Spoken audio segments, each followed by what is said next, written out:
21শে জুলাই কলকাতায় তৃণমূলের শহীদ দিবস, অপরদিকে শিলিগুড়িতে বিজেপির যুব মোর্চার উত্তরকন্যা অভিযান।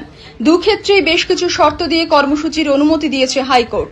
তৃণমূলের শহীদ দিবস পালনের ক্ষেত্রে হাইকোর্টের নির্দেশে বলা হয়েছে সকাল 9টা থেকে 11টা পর্যন্ত মিছিল করে জনসাধারণের অসুবিধে করা যাবে না। এর জন্য সম্পূর্ণ দায়িত্ব নিতে হবে কলকাতার পুলিশ কমিশনারকে। ঠিক একইভাবে উত্তরকন্যা অভিযানের ক্ষেত্রেও বেশ কিছু শর্ত দিয়েই বিজেপিকে অনুমতি দিয়েছে হাইকোর্ট। শুধু তাই নয়, বলা হয়েছে অভিযানে বিশৃঙ্খলা তৈরি হলে সেই দায় বিজেপিকেই নিতে হবে।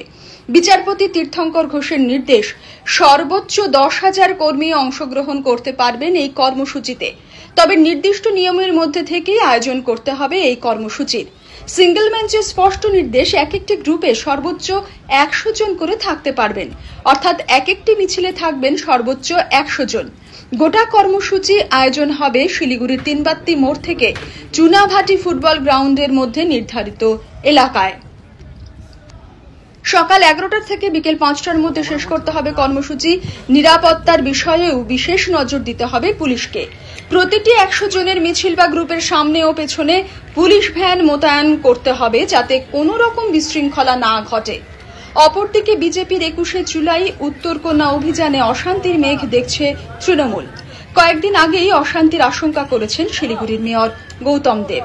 রাজনৈতিক শিষ্টাচার নেই, কিন্তু এটা সংঘাতের রাজনীতির দিকে যেতে আছে, বিশৃঙ্খলা অশান্তি সৃষ্টি করতে আছে, যেটা অনভিপ্রেত। শান্তিপূর্ণভাবে রাজনীতি করুক সমস্ত রাজনীতি। আমাদের একটা সেন্ট্রাল প্রোগ্রাম, রাজ্যের প্রোগ্রাম, রাজ্য জুড়ে প্রোগ্রাম। আমাদের প্রত্যেকটা জেলায় এই প্রোগ্রাম হয়, প্রত্যেকটা ব্লকে হয়, মহকুমায় হয়, অঞ্চলে হয়।